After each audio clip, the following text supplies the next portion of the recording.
Hello, everybody, and welcome again to our fourth annual Comic Art and Literacy Expo. Holla, holla, holla. I'm so excited you all are here joining us virtually for our second panel of the day. We are going to have a wonderful time. So before we even get into our very first panel/workshop, let me give you a little introduction into what we are going to watch. So we are going to join Rin Hanami, who is an author and creator, and Don Schmidt, who is an illustrator. They are going to draw live and answer these were already some pre-submitted questions because it's a pre-recording. And they're going to answer questions about their creative process and how they collaborated together to create the children's book Ninja Mom and the Tengonis in the Tiki. And I can show you, this is their book. They self-published it themselves. So they're going to tell you how they did it, what was their process. And because this is a pre-recorded session, we aren't going to do the raffle the way we did it before, where it's just like submit a question for an opportunity to win a prize. This time around, it's going to be kind of like a listen, learn kind of situation. So what you're going to do is pay attention to the video because I'm going to be asking you some quiz questions throughout, and I want you to answer in the live chat. So if you put in your answer, whether it's wrong or right, in the live chat, you will be entered for the opportunity to win. I'm going to show you a copy of Ninja Mom by Rin Hanami and Don Schmidt, the people we were about to watch. You have the opportunity to win a copy of Dogman and Cat Kid, their latest book, and the box set, as well as one mystery prize. I just found this and it's a mystery. We're going to find out what's in it. Okay? So sit back, relax, but don't relax too much because we're going to watch Ninja Mom and the Tengonis in the Tiki with Rin Hanami and Don Schmidt. Enjoy.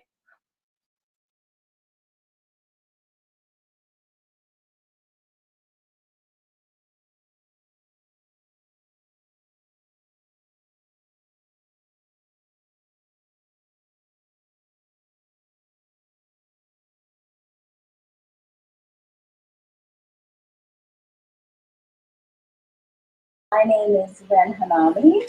I am the writer and creator of Ninja Mom and Ninja Mom Tengonis in Tiki. And I'd like to introduce my official Ninja Mom illustrator artist, Don Schmidt. Join us, Don. Good morning, everybody. Welcome to fourth annual Comic Art and Literacy Expo. Don and I were there last year. Now it's virtual, so we thought we would do something fun for you this morning. How are you doing, Don? I'm doing all right. Let me adjust my camera while you talk to the folks. Okay. So, yes, we've been invited to have a virtual Q&A with you this morning, and we have some wonderful students that have sent over some questions for us to answer. So we thought we would dive into those this morning. It's the Comic Art and Literacy Expo again. And let's dive in. So Don and I have changed the names.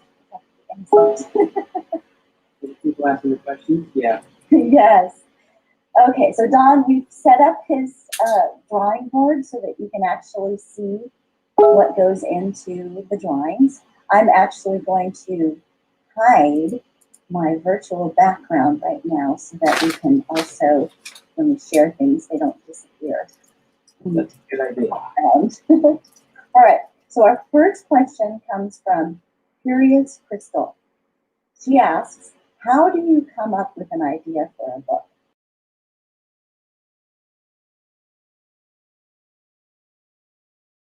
Started when I was about your age, and I was watching cartoons that I loved and reading books that I loved, and I just started fantasizing about characters. For me, it started with the Ninja Mom characters.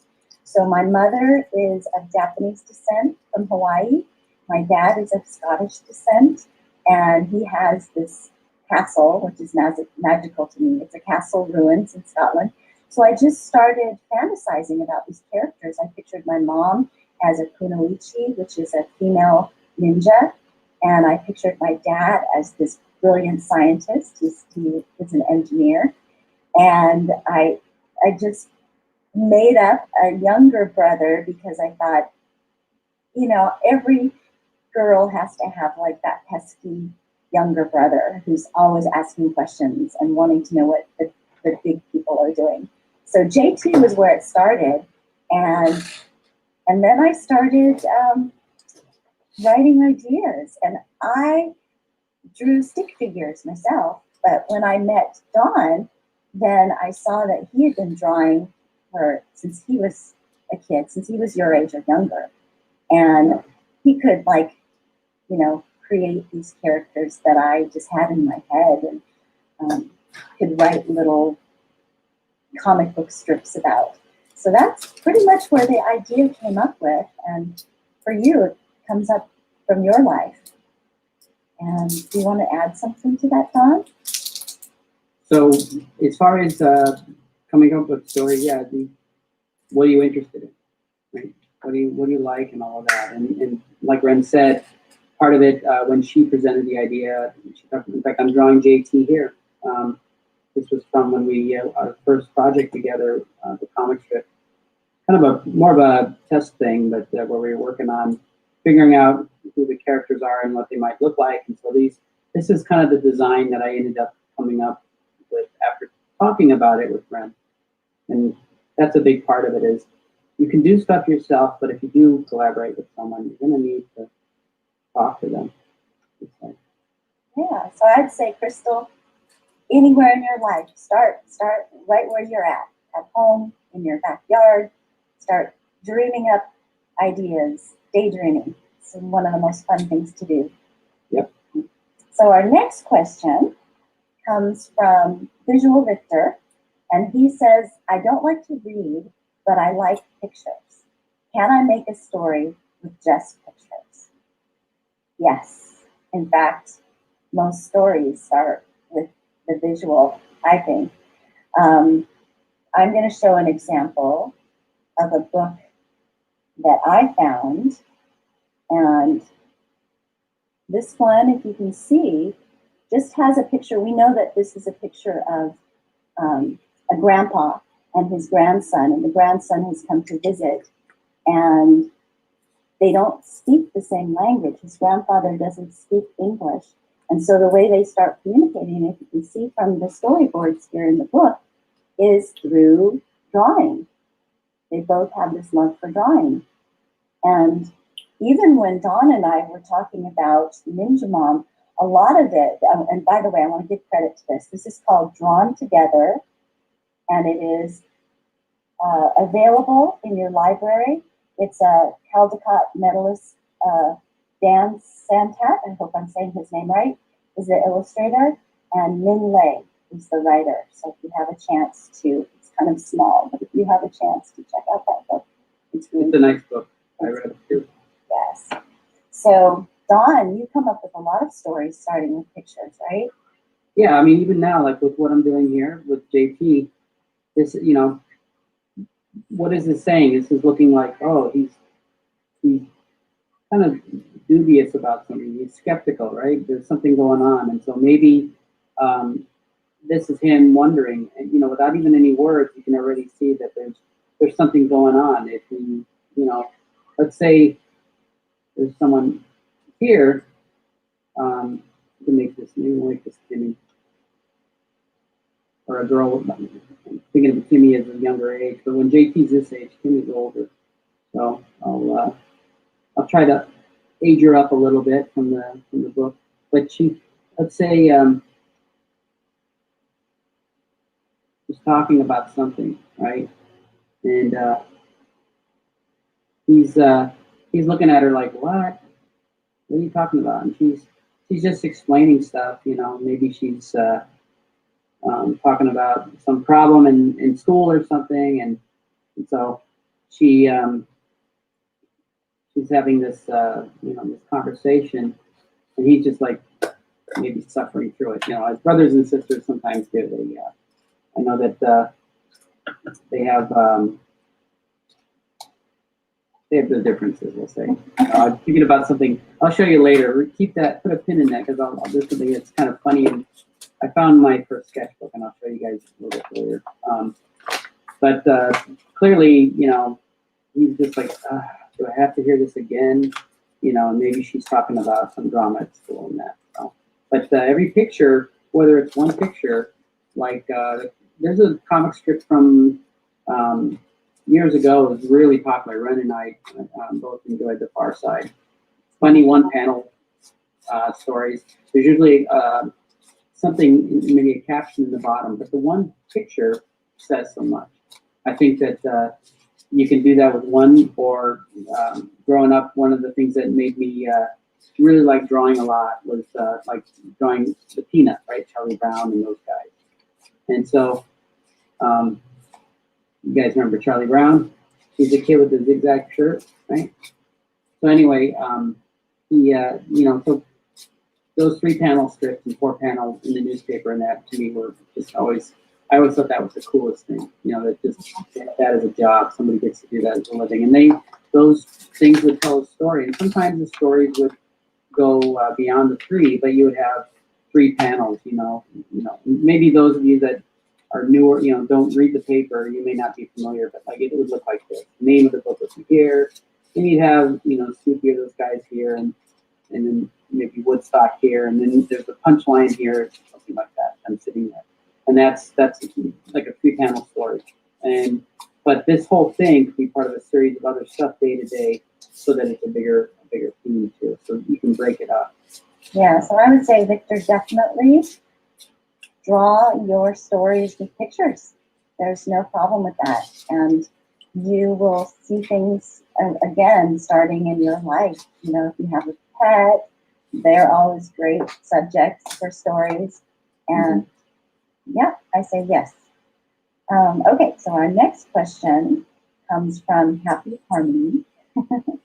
And she asks, what is the most fun story you've ever written? So I have been writing little stories since I was your age. And I'd say Ninja Mom is the most fun story I've ever written. The one that we published with the Tengonis and the Tiki, because Don and I collaborated and I got to see these pictures come to life and make the words in the story even more than I could ever imagine. It is my favorite one and the most fun. I'm working on a novel right now, but it's a historical dramatic novel. So it is fun in some ways, especially I like the comic elements, the funny things that happen in the story. However, for now, I'm going to say it's this book that you're currently looking at, available at Amazon or at the Japanese American National Museum or comic book stores. It's on the website, and we'll give you that info at the end. But that's mine. How about you, Don? Do you have a favorite story That I've written? Fun? Mm-hmm. Most fun. So there's a certain fondness for characters. Like when I was a kid, I was, this goes into the question about coming up with ideas too. And in my, this is probably my first sketchbook, but there were characters I used this over many years. And so I came up with characters like, where is he? This guy here, we'll use him. So I called him the Hooded Falcon. And how old were you when you drew that? I was probably in middle school, junior high, our age. I'm looking for other pictures of him. I thought I had one that he's transforming, but actually I did. I tried even like, because I really liked, there it is. I liked the Hulk a lot. So when I was a kid, I liked things that transform. Werewolves, always my favorite monsters. People transform. Flies. The Fly was a family favorite. I'm thinking, see, because I started with like, pretty things, so the butterfly, or a caterpillar that turns into a butterfly. Yeah, and yeah, typical boy. I did this other. So I'm trying to find the page now. This book is so old that I'm worried about damaging the paper. So bear with me a moment. But yeah, I think the idea of creating a story in that is really fun. So here it is. So this guy here, yeah. So he's transforming.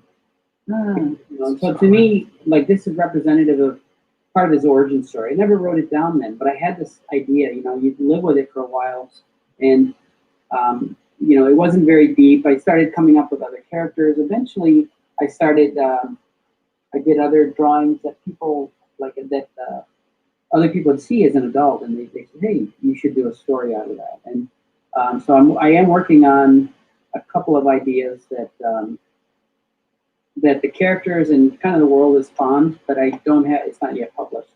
So, but going to publish stuff, I did one that's soon to come out in actually some friends of mine wanted to end up kickstarting it so they can do the book in color, the extra expensive, and so there's a book that's coming out, and I have just a one-page, kind of a gag, like a comic strip, again, going back to my comic strip roots and stuff. And if anyone who's familiar with Mad Magazine, one of the things is a lot like an artist by the name of Sergio Aragones, who's a master cartoonist and the nicest man in the world, probably.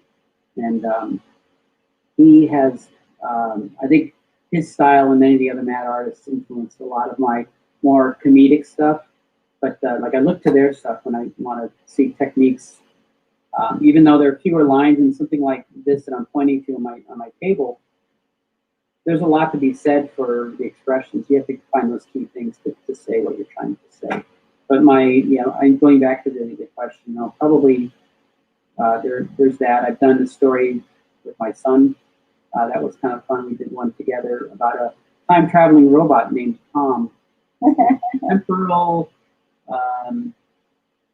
or I forget it. We made it an acronym, something machine. But he basically, the story that we did at one of the 24-hour comic book days, where you spend 24 hours doing a whole comic, and he stuck it out with me.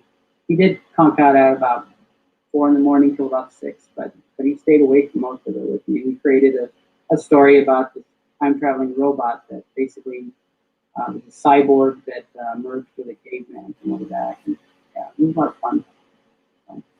Fun. Thank you. All right. Let's go on to the next question. This is from Pondering Parnell. And Pondering Parnell asks, what can you do to keep getting ideas? Which is a great question, Parnell. Again, I think it comes from your environment, one. So everything around you, your family, your friends, your pets.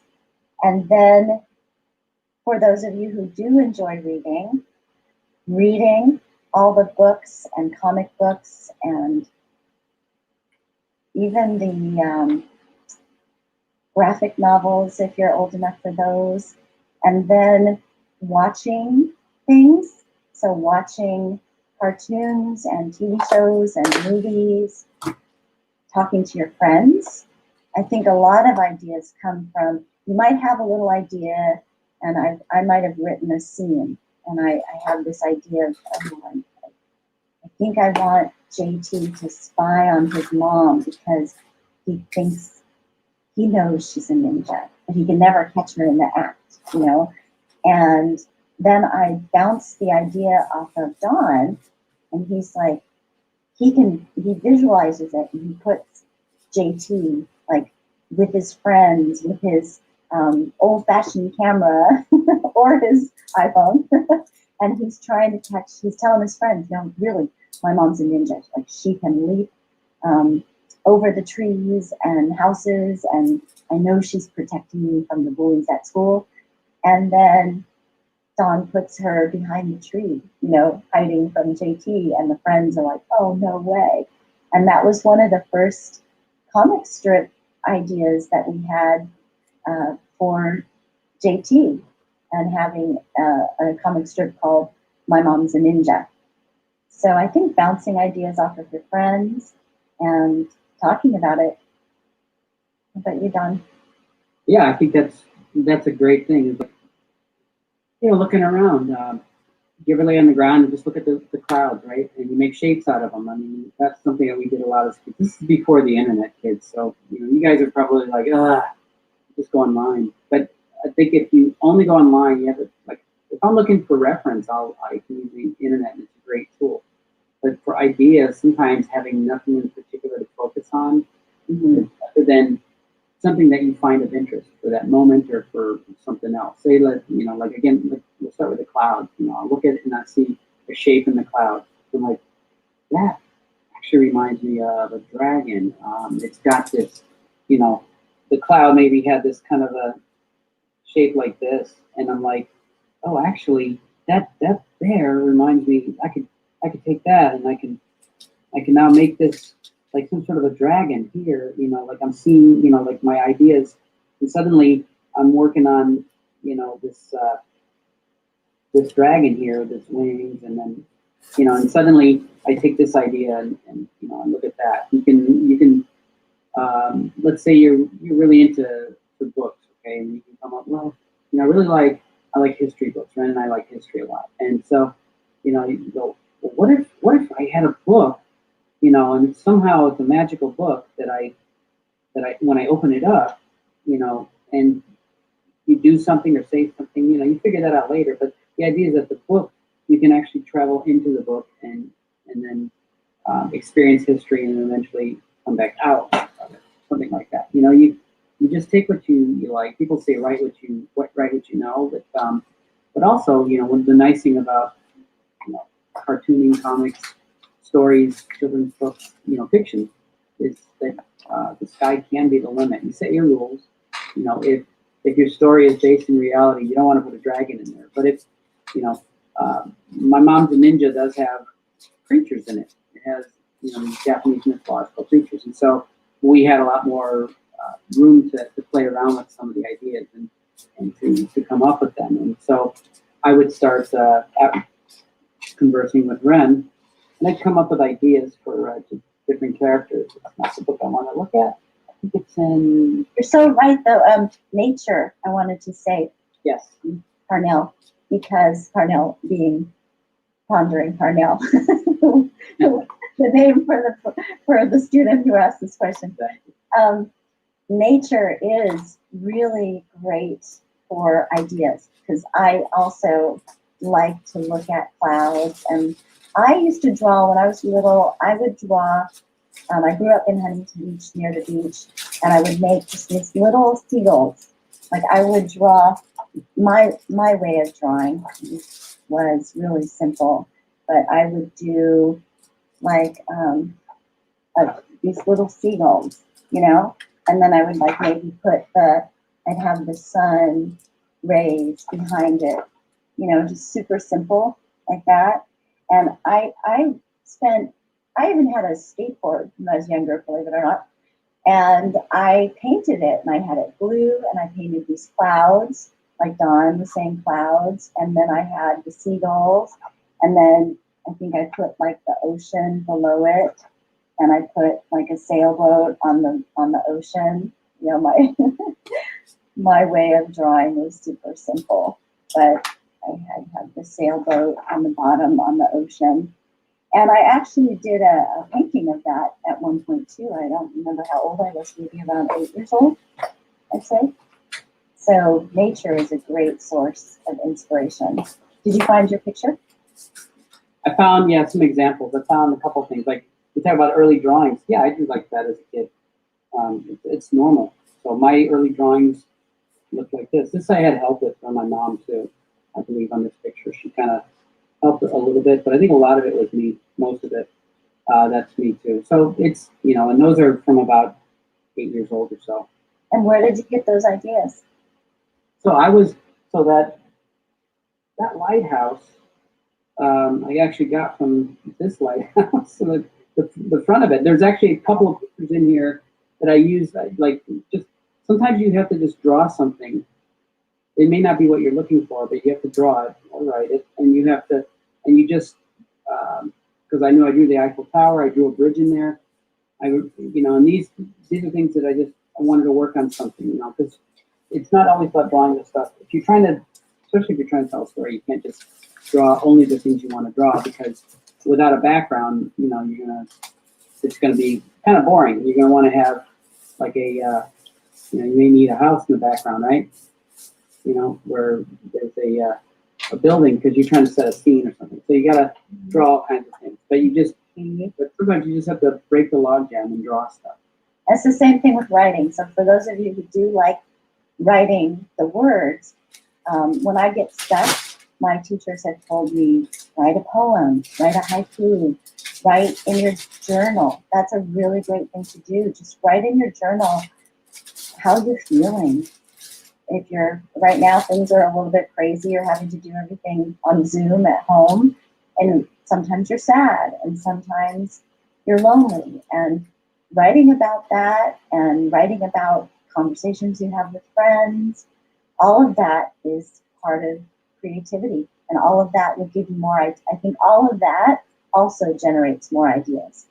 Right. I have, and I did find something. There's some examples. So let me preface. So when we talk about the creativity, when it's just yourself, you reach out to others. But once you've reached out, let's say you have a collaborator, so I collaborated with Ren on the book, then coming up with ideas for characters.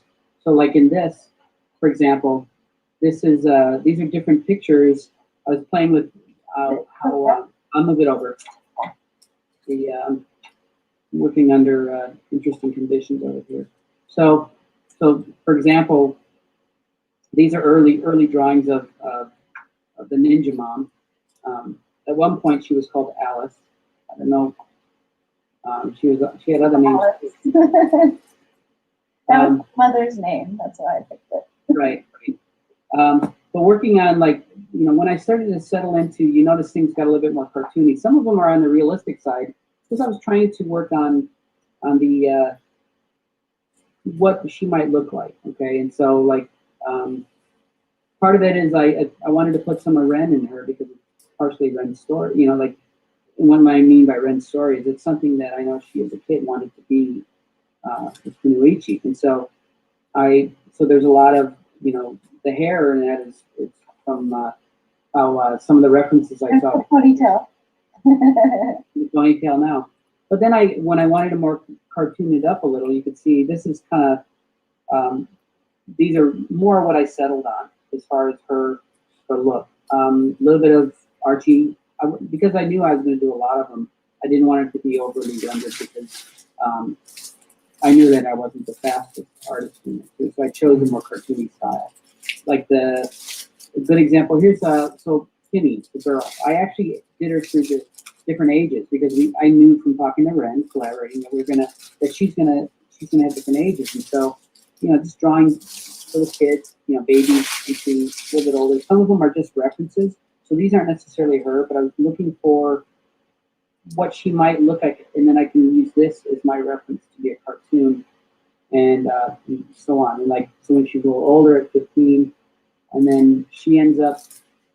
This is kind of a preview, I guess, for some of you guys, but this is kind of how I see her a little bit more when she's a little bit maybe like in high school, a little bit early high school. So I've got other drawings I've done since this, but there's still a lot of this kind of the teenagers tend to often are very skinny and stuff, and so I wanted to give her a much more grown up look, but it all came from progressing through this, and that was me working on ideas, and that was one way to do it, is to look at how ideas would develop on that.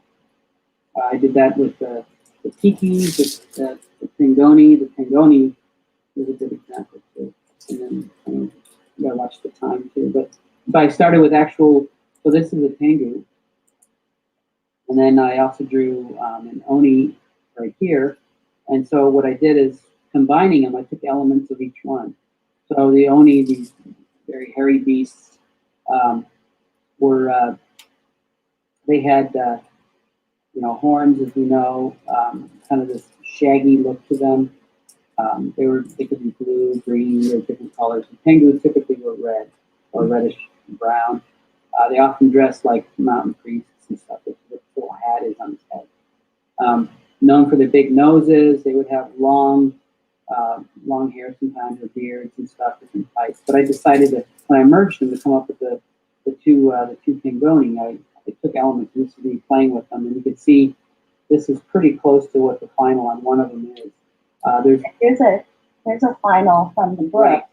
Thank you. And see the Exactly. transformation again of Uchi, who's the kitsune, who's a buck woman, and then the two Tengoni. And my idea for the Tengoni, I love the minions that are in Despicable Me, and I love I saw some yokai manga type movies, anime type movies, and they had the onis, and they were like these little troll like with the horns, kind of scary. And of course, I don't want them completely scary because they're more mischievous. Like for those of you who remember or can look at Dennis the Menace, it's that mischievousness. And so the Tengu, I just love the big noses. I just love that they're part of a bird, and so that's where those ideas came from. I do want to move on to our last question so we don't run out of time. We've got about 10 minutes left. Okay. So the last question is from Tentative Terry, and she asks, she says, I don't draw good. What do I do?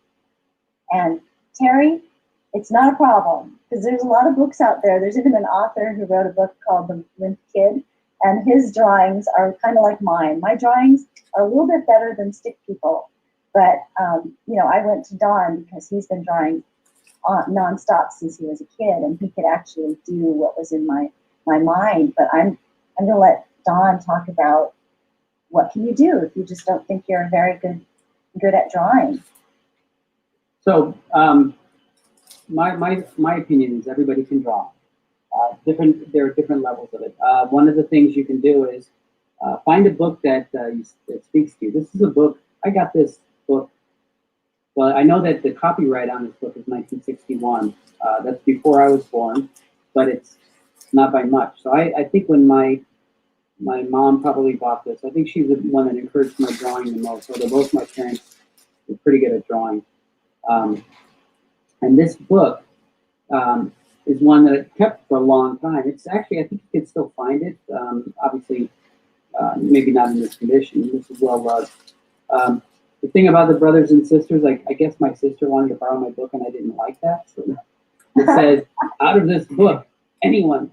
I'm very protective of this book. You were. But there's a couple of things in here that, for one of the most, I don't know if when you saw me drawing earlier, you might have seen me draw. I'm going to put this to the side a little bit. I'm going to show you real fast. You're going to get kind of a 1 minute, 2 minute lesson. So what I did with my characters, right? Even if I draw them with a round head, they use the ovals here because the idea is that the jaw's in there. So if I did a round head, the more realistic one is one where you think of the skull, right? So without any of that, we know that halfway through each way is what this is saying, and then you can come up with a face.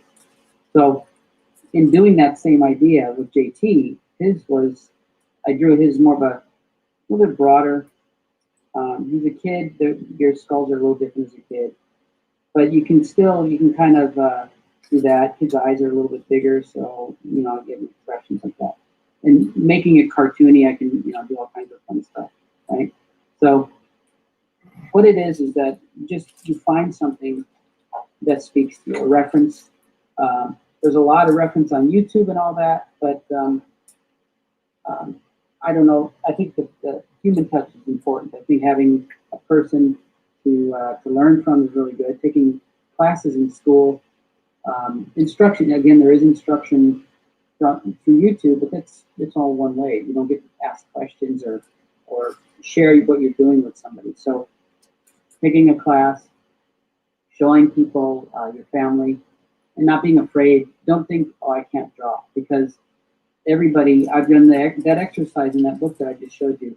I had friends that did a presentation once, and I used that as sort of an example that anybody can do it. And so just keep doing it, keep drawing, find other things that speak to you. I have, for the comic world, I have this is a book. This is one of the early copies, probably when they first got printed, of How to Draw Comics the Marvel Way. And this thing, you can see it's pretty beat up. I don't know. You see how all the pages are coming out. Yeah. I had that for many years too. That one didn't hold up to all the opening and closing. And then just keep working at it. There's some artists, some style.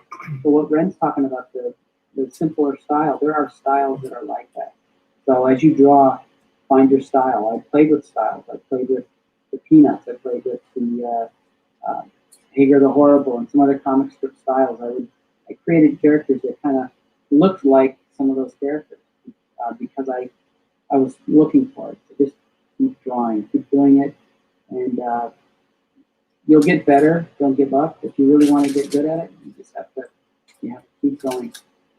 And I'd say from someone who I don't have as much drawing experience, but I love drawing, and I hope that I will be able to do more of it for future books. I'm using some technology, and when I was younger, I would use an Etch-a-Sketch, if you remember those, but also I use tracing paper. And the way I would get started is by tracing. And here's an example where I started with like this squirrel. See the squirrel that's on the side? And now I'm not very good at drawing things like squirrels. So I took a picture of him, and then what I did is I started drawing over him and creating his image by drawing over the squirrel. I wonder if I can get both transposed on here. Let me see if I can move it up so you can see both of them. And what Ren's doing, folks, while she's looking for that, is it's what they call light boxing nowadays in animation and other things. So you can see the blue on top of the squirrel. And I was actually just tracing him. And then when you take away the squirrel, then pretty much like his outline is left. And I even got my dog, I even traced him. But it's just a way to get used to drawing. You do on the, when you have something like an iPad, you can do it digital, erase it and redo it all the time. But, I do that on paper too. I have done, someone said, do a self-portrait, and I had done something on paper that was like Dora. drawing myself. So I think don't judge yourself is what I'd say. I'd say just draw and do it and be happy about it. And you're going to develop, like Don said, when you try different styles and you just experiment, you're going to get better. You can't help it. It's like anything. Right. Yeah. So sorry. Yeah, you're absolutely right. I'm agreeing 100%. You have to. So the tracing, there are times where even now I'll still, there's some techniques, because if I'm going to do a painting, I might draw something on paper first, and then I'll go back and then I'll light box it, which is tracing. So basically it's a mini, like a little platform with a light bulb inside of it, and it's, or you could put it up to the window. We used to do that when I was a kid. We put something up to the window. I had a tracing set, my sister and I did, and we did.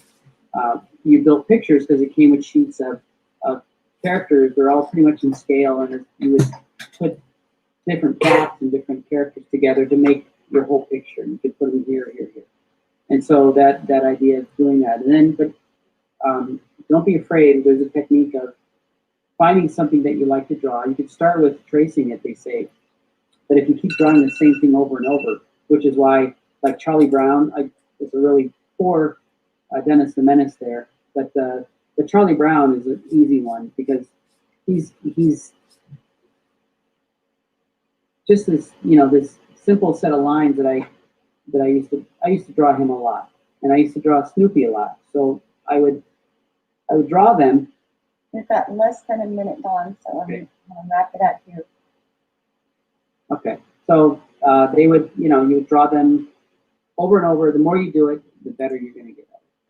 Sorry, we're running out of time. I want to wrap it up before we get cut off. And Don wrote down our emails and our Instagram. So if you have any questions, please feel free to contact us. If you have any questions about the book, if you have any questions. We do have a website too. It's theninjamom.com, like in my email address, and there's a link there to the book as well, and other things like t-shirts and hats. But if you have any further questions, please feel free to reach out. I'm sorry we couldn't be in person with you this year, but I'm excited that we could share with you.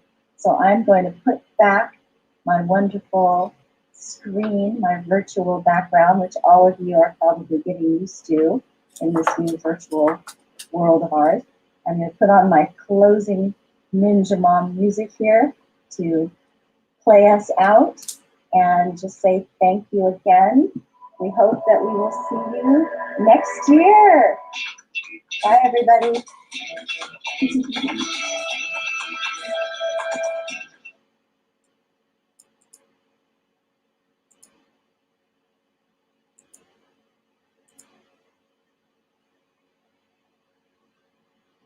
You're muted, Bernice. Thank you. Sorry. Technical difficulties. It happens. So special thank you to Rin Hanami and Don Schmidt. I hope you all really learned a lot from it. We're really sorry if the audio was a little difficult to hear. This was a pre-recorded event. But I hope you were able to hear enough and learn a lot. So I just want to let you all know, just because this time around we weren't asking questions because this was not a live session, we changed it up a little bit and we decided to make it into a quiz. So throughout the lecture, I asked you guys some questions. You saw them at the banner on the ticker tape earlier. And if you answered them wrong, it's totally okay. Just answering and trying to answer entered you for a chance to participate in the raffle. So it's okay. You know, again, like I said, if you didn't answer the question right, that's okay. As long as you answered a question, that gave you a chance to win. So I see some of you kind of doing cry face emojis in the chat. You're fine. Don't cry. You still have a chance to win. So I'm just going to really quickly go over some of the questions and give you the answers. See if you guys, did your best. So one of the first questions I asked you, what were the names of our panelists? Easy. It's Rin and Don. So Rin and Don were our panelists today. The second question I asked you was, what is a Tenguchi? And I saw over a lot of you guys answer the question correct. Yes, it is a female ninja. So the other one is, what was the name of the book that Rin recommended earlier? And it was called Drawn Together. So like I said, many of you did answer correctly. So I said, one of the other questions was, what is the name of the comic Don mentioned? He mentioned The Far Side, and I also would have accepted The Peanuts. The other one is, what is the most fun book Rin has written? It was Ninja Mom. The name of the master cartoonist that Don mentions, that was from Mad Magazine, his name is Sergio Aragones. So if you, again, I know it's kind of hard to hear, it's Sergio Aragones. One of the short answers, where does Rin get her ideas? Nature. So I saw a lot of you answering that. Awesome. Pat yourself on the back. What were some of Don's early drawing ideas? Of course, he said he saw a lighthouse, comics, a lot of different books that helped him out. What is Ninja Mom's name? Alice. I saw a lot of you answered that. Congratulations. I said, what is an Oni? An Oni is a demon. So we also would have accepted monster, but it's still cool. What is the name of the vintage book that Don mentions? It's called Pencil, Pen, and Brush. So I saw some of you answering that. And the last question I asked you was, what is light boxing? And it's just tracing over an image. So congratulations, everybody. All I said was, even if you didn't answer the question correctly, it's okay. It was still for a chance for you to enter. Okay.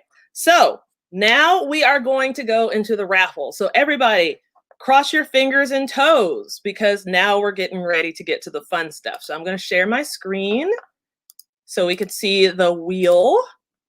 Oh, oof. Let me see if I can make it just a little bit bigger. It is. Oh, thank you. Let's see. Can you guys see that? All right. Oh no, it just got smaller somehow. Sorry. Oh, there we go. Okay. So we have everyone's name And just as a reminder, the first raffle prize, you know what? I'm going to switch it up. The first raffle prize is going to be the box set of Dogman and Catboy. So let's raffle this off. You guys ready? Let's cross them fingers and toes. Cross them fingers and toes, because here we goes. All right, the first prize goes to, I can't believe it, Eva Teradoro. Oh my gosh, pew, pew, pew. Ava, you win this amazing box set of Dogman and Cat Boy. So this is going to be put aside just for you. So thank you, Miss Ava, for participating. The next one we're going to raffle off is a copy of Ninja Mom and the Tengonis in the Tiki, which is the book that Don and Rin had made together. It's really, really awesome. I highly recommend it. Okay, you guys ready? Here we go. Cross them fingers and toes, because here we goes. Who's going to win this awesome copy? Who's going to win? Who's going to win? I can't believe it. Liz Hernandez! Liz Hernandez, congratulations. You just won a copy of Ninja Mom and the Tengonis in the Tiki.